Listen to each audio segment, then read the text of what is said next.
I have eyes on enemy helicopter west of your location. Hey guys, what's up YouTube? Today I thought I'd make a quick video.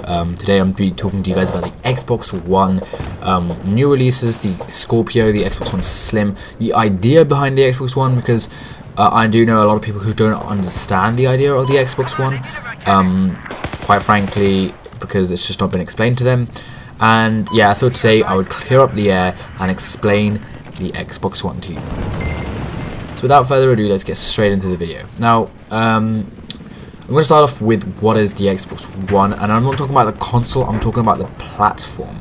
Now, Microsoft recently released the announcements for both the Slim and the Scorpio. Now, I do know that this video is very late of being made, but I thought I'd clean up some air.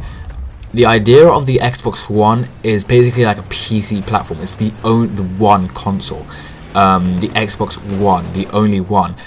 So pretty much it's the only Xbox they're never going to release another Xbox. Well, this is what we think. The idea is that in the future they'll be updating the hardware so that the games and peripherals will always work with the Xbox One. It's pretty much like getting a PC. You know, every couple of years you need to upgrade the PC, because otherwise you'll just have a terribly crappy PC, which is obviously not a good thing. So obviously this is a big deal for the console industry. What does this mean for the consoles? This is almost like the consoles are becoming PCs. The idea, I personally think, is extremely good. I've always wanted something like this. This means that the people who have more money can afford better resolution and just better consoles in general.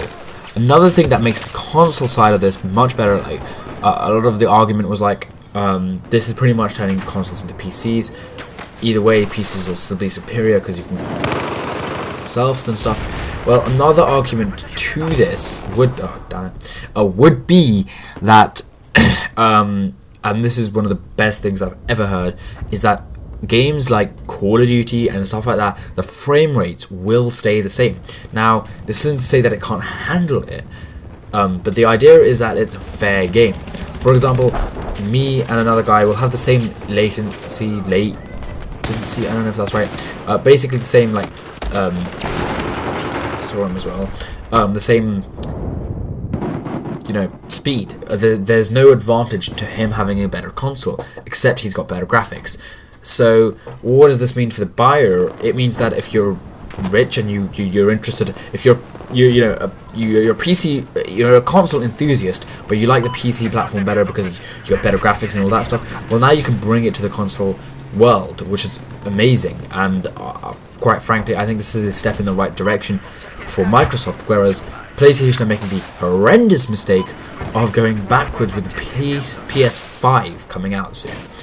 Now, another thing I wanted to talk about the Xbox One is that the fact that it is equal. Like I said before, the frame rates will be equal. What does this mean? Again, reiterating. It really just means that it's a fair community. It's not going to be unfair or unmatched like the PC community, where if you have a super behemoth, you'll always have a super behemoth on a computer. You'll always have an advantage. This isn't the case for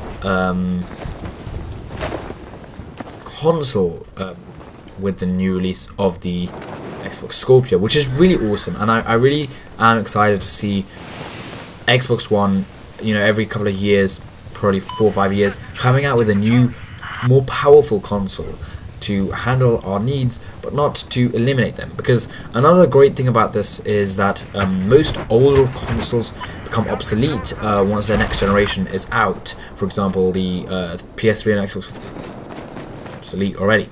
Now, this gives great, however, because it's obsolete, it's got absolutely worth like nothing. Oh, I'm so dumb.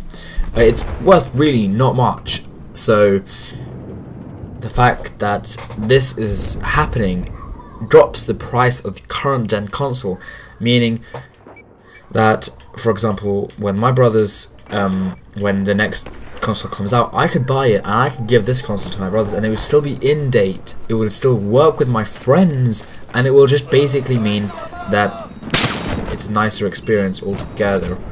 What I mean by this, hard to explain, but basically it means that your console that you currently have, your Xbox One, won't get outdated. So there's no scare of buying tons of games, buying, like, one of the biggest fears I had when buying the console was, oh, what if it gets outdated in like 2 years? I've just spent 400 quid, because this was about 2 years after it released, 1 year after it released.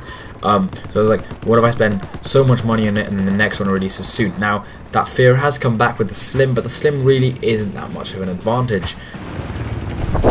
It's original, so quite frankly, there is not going to be a big deal. The next console would be sucky after you just bought the console, but this is why Scorpio was announced quite early at the same time as the Slim. Now personally, I think this is going to hinder the sales of the Slim, but it's also not going to. Why is this? Well, the Slim is a very simple console. It's basically an Xbox One, which is slimmed down. It's a simple design, simple idea behind it, and it's cheap. It's affordable for the average user. If somebody wants to start gaming on an Xbox One, this is the ultimate opportunity. You should buy a Slim. Don't buy the original, buy a Slim, because it's worth the money. But for gamers who already have an Xbox One, the Slim is a poor choice. There's no reason to get it. The HDR gaming is not worth money that you're going to be paying and time that you're going to be spending trying to sell your current console. It's just not going to be worth it. Another thing to mention is the Scorpio is going to be very overpowered, but it's going to be very expensive. Keep that in mind.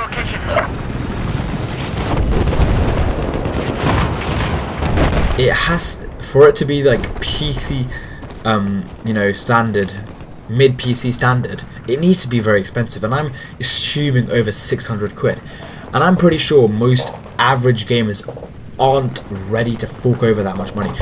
Pro or extreme, or maybe a couple of average gamers would, but the casual, not average, sorry, casual gamers wouldn't be willing or be able to fork over that for something that they're really not getting that insane benefit of. It's rather just a luxury rather than a necessity when it comes to the console industry. And this is why I don't think it's going to hinder the sales of the Slim too much, because anybody who's planning to buy an Xbox One and doesn't have the most money would probably be sticking to get the Slim. And I personally think this is what it should be about, rather than, you know,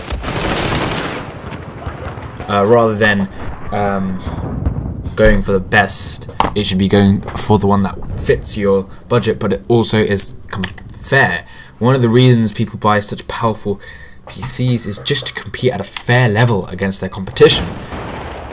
Anyway, I'm going on way too long. Anyway, again, bringing back to the point, the Slim, the Xbox Scorpio, it's really awesome that Microsoft listened to us this time, and even better, the fact that they announced it at the same time was just perfect. I mean, a lot of people would have been pissed if they announced it right after the Slim release, because everybody would be going after the Slim, and the people who had all that money to fork over would be like, oh, the Slim has HDR gaming, alright, we'll buy the Slim. And then a couple of minutes later, oh look, the Scorpio's out, and they are in this issue where they could have afforded it, they could have had it, and they could have had this insanely awesome thing, and no, they just don't have it anymore. So that is definitely something to consider. But yeah,